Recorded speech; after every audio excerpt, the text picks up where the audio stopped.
సర్వాధికారియు నిరంతర స్తోత్రార్హుడు యేసుక్రీస్తు ప్రభువారి ప్రశస్త నామంలో ఉదయకాలపు వర్తమానాల కొరకు ఎదురు చూస్తున్న మీ అందరికీ మా హృదయపూర్వకమైన వందనాలు, కృతజ్ఞతలు తెలియజేస్తున్నాను.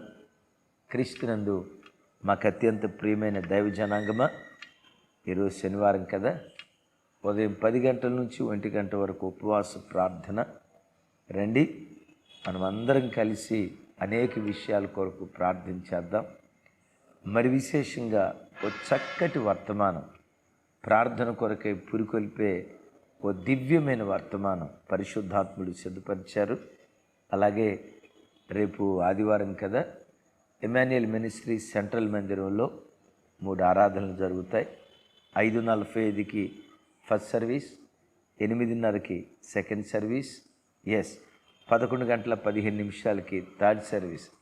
ఈ 3 సర్వీసుల్లో కూడా 3 ప్రత్యేకమైన వర్తమానాలు పరిశుద్ధాత్ముడు సిద్ధపరిచారు.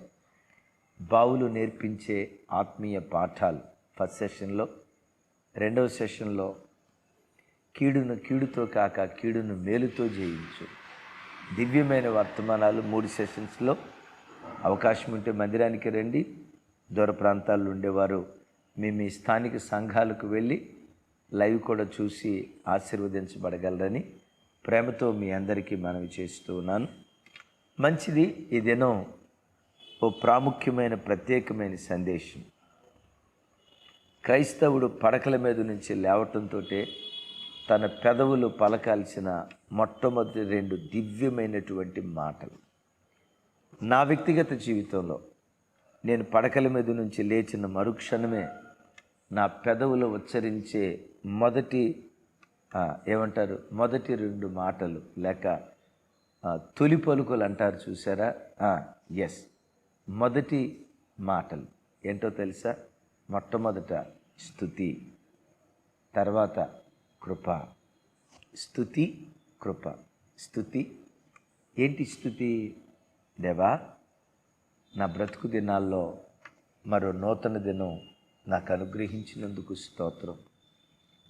గడిచిన రాత్రంతా సుఖనిద్రనిచ్చి ఈ అరుణోదయపు దినాన నా కంఠధ్వని నీకు వినిపించినట్లుగా సజీవుల పట్టికలో నన్ను నిలిపినందుకు వందనాలేసయ్యా. మరో నూతన దినాన్ని దయాకిరీటంగా నా తల మీద నువ్వు నిలిపినందుకు స్తోత్రమేసయ్యా. ఈ నూతన దినం ఇచ్చినందుకు మనసారా నీకు కృతజ్ఞతలేసయ్యా అని మొట్టమొదట నా నాలుక స్తుతితో నా దినచర్య ప్రారంభిస్తా. ఆమేన్. దైవజన్మ, ఎప్పుడు మన నాలుక ప్రతి విషయమై దేవునికి కృతజ్ఞతాస్తుతులు చెప్తూ ఎప్పుడు కూర్చున్నా లేచిన, యేసయ్యా నీకు స్తోత్రం, నాకు ఇచ్చిన రక్షణకై స్తోత్రం, నా నాసిక రంధ్రాలలో ఊపిరించినందుకై స్తోత్రం, పట్టెడు అన్నం నాకు పెడుతున్నందుకై స్తోత్రం, బ్రతుకు తెరువు నిమిత్తం చక్కటి ఉద్యోగం ఇచ్చినందుకై నీకు స్తోత్రం అని దినం ప్రారంభించిన మరుక్షణమే స్తుతులతో మన దినాన్ని మనం ప్రారంభించాలి. దైవజనులు రాజశేఖరయ్య గారు మన ఉపవాస ప్రార్థనలకు వచ్చినప్పుడు ఒక చక్కటి వర్తమానం అందించారు. మనం ప్రార్థనలో మోకరించామంటే చాలాసార్లు మన బాధలే ఏకరువు పెడతా చెప్తాం. బాధలు చెప్పొద్దు, చెప్దాం, కానీ మోకరించినప్పుడు ఎక్కువగా ఎన్నో అద్భుతాలు మన బ్రతుకులో చేశారు కదా, వాటన్నిటిని తలస్తూ పదే పదే దేవుని మనం స్తుతిస్తూ ఉండాలి. ఆ స్తుతి మన స్థితిగతులు మారుస్తుంది అని చక్కటి వర్తమానం మన ఆత్మీయ తండ్రి మనకు అనుగ్రహించారు. దైవజన్మ, రాజశేఖరయ్య గారు చెప్పడం మాత్రమే కాదు, భక్తుడైన దావీదు గారి జీవితం కూడా చూస్తే కీర్తనలు మొత్తం 150 కీర్తనలు కదా. ఈ 150 కీర్తనలో మొదటి కీర్తనలో, ప్రారంభపు కీర్తనలో కొంత స్తుతి, కొంత బాధలు, కొంత వేదన, మరి కొంత ఆక్రందన, ఈ కలగొలుపుగా ఎక్కువగా ఉంటూ ఉండేవి. అయితే కీర్తనల ముగింపు ప్రాంతానికి వచ్చేసరికి చివరి 7 కీర్తనలు 144వ కీర్తన నుండి 150వ కీర్తన వరకు చివరి 7 కీర్తనలు స్తుతి కీర్తనలు. ఎక్కువగా దేవుని స్తుతించారు. ఎక్కువగా స్తుతి స్తుతి స్తుతి స్తుతులు గురించే ఎక్కువ మాట్లాడుతూ వచ్చారు. ఆమేన్. మీతో చెప్పే మాట కూడా ఏంటంటే, దావీదు చివరికి గ్రహించి ఉంటాడు. ప్రార్థనలో మోకరించామంటే బాధలు చెప్పటం కాదురా బాబు, మన కష్టాలు పద్దాకలు చెప్పి దేవుని నేర్పించడం కాదు, ఆయన చేసిన మహోపకార్యాలు తలస్తా ఎక్కువగా దేవుని స్తుతించాలని దావీదు స్తుతులతో తన జీవితాన్ని ఆ కీర్తనలను ముగించినట్లుగా మనం చూస్తూ ఉన్నాం. తమ్ముడు, నీ దినచర్య ప్రారంభం కూడా స్తుతులతో, స్తోత్రాలతో. మొట్టమొదట నీ నాలుక పలకాల్సింది స్తుతి, స్తుతి, స్తుతి. అలా స్తుతిస్తే ఏం జరిగిద్దో 2 అద్భుతమైన మాటలు చెప్తాను. నంబర్ 1, ఇశ్రాయేలీలు చేయు స్తోత్రములపై దేవుడు ఆసీనుడై ఉన్నాడు. ఆ మాట ఎరుగుదురు కదా. చూడండి, అంటే స్తుతే దేవునికి సింహాసనం. ఇప్పుడు నేను కూర్చున్నాను, ప్లాస్టిక్ చైర్ నేను కూర్చోటానికి సింహాసనం. రాజుగారు ఉన్నాడు, బంగారపు కుర్చీ మీద కూర్చుంటాడు. మరొక ఆయన ఉన్నాడు, ప్లాస్టిక్ చైర్లో కూర్చుంటాడు. మొత్తానికి ఒక వ్యక్తి సిట్టింగ్ అవ్వాలంటే కుర్చీ కావాలి కదా. దేవుడు ఆసీనుడు అవ్వాలంటే బంగారు కుర్చీ కాదు, వజ్ర కుర్చీ కాదు, వెండి కుర్చీ కాదు, ఇత్తడి కుర్చీ కాదు, ఇనుము కుర్చీ కాదు, ప్లాస్టిక్ కుర్చీ కాదు. స్తుతులని సింహాసనాలుగా చేసుకొని స్తుతుల సింహాసనంపై ఆసీనుడవుతాడట. నీ నాలుక దేవుని స్తుతిస్తూ ఉంటే, విన్నారా, నీ నాలుకే దేవునికి సింహాసనంగా మారిపోదు. ప్రభా, నువ్వు చేసిన మేలుకై స్తోత్రమయ్యా.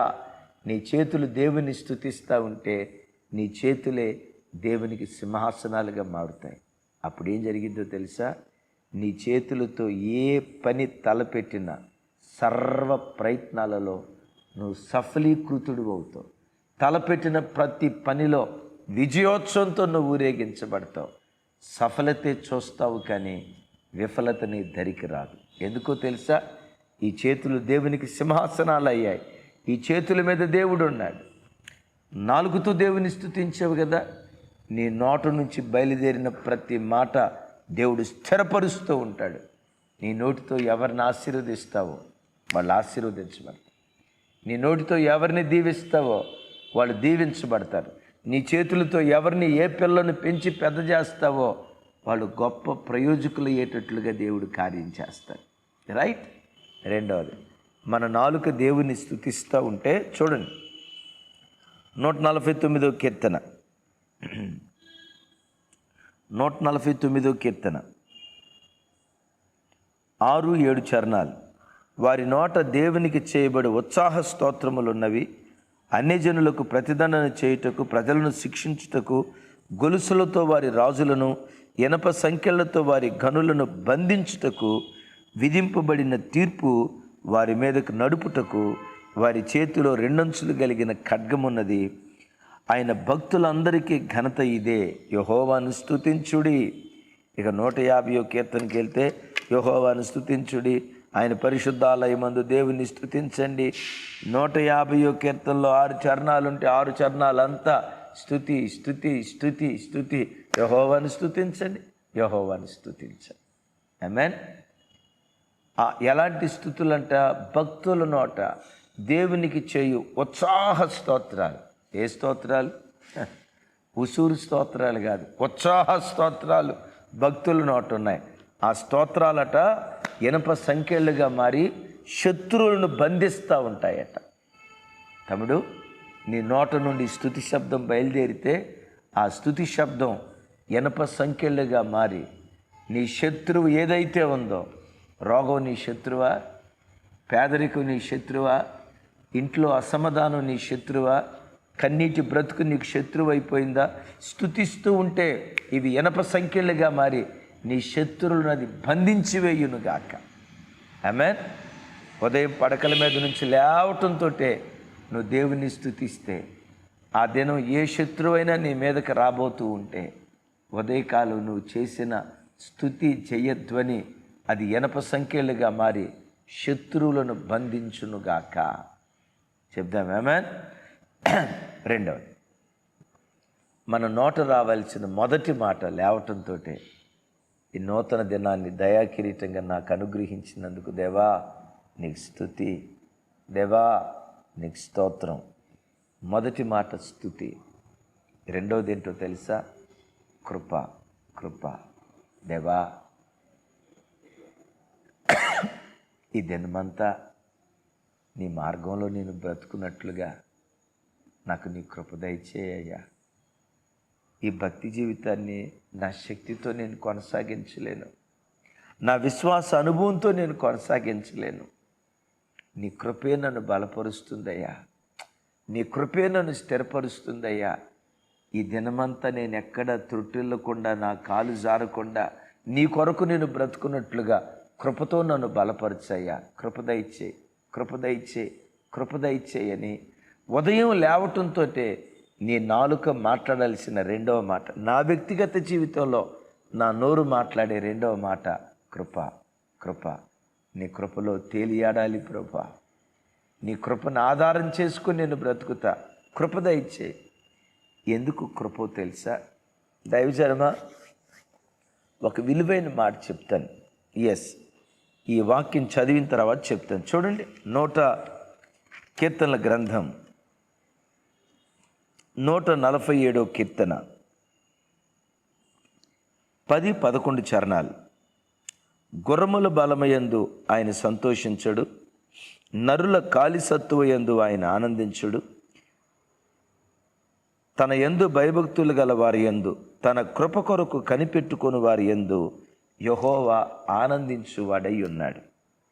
దైవజన్మ, లోకంలో ఏ వ్యక్తి అయినా తన అనుభవంతో వ్యాపారాన్ని చేయగలుగుతాడు, తన అనుభవంతో తన పనులు చేయగలుగుతాడు. కానీ ఈ భక్తి జీవితాన్ని అనుభవంతో కొనసాగించలేం. నరుల కాలి సత్తువతో విశ్వాస జీవితాన్ని కొనసాగించలేం. ఓ మాట, కొత్తగా డ్రైవింగ్ నేర్చుకున్న వ్యక్తి ఉన్నాడు. కారు తోలేటప్పుడు కాస్త కంగారుగా భయపడతా డ్రైవ్ చేస్తాడు.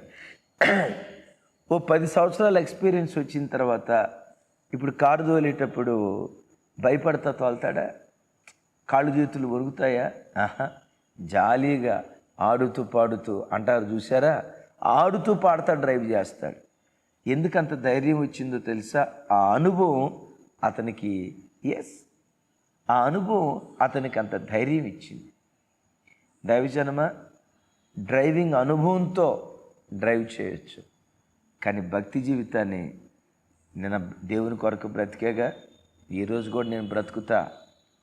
అనుభవం మీదో ఖాళీ సత్తువ మీదో ఆధారపడి నిలవబడలేం. అయ్యా, నువ్వు నిలవబెడితేనే నేను నిలవబడతానయ్యా.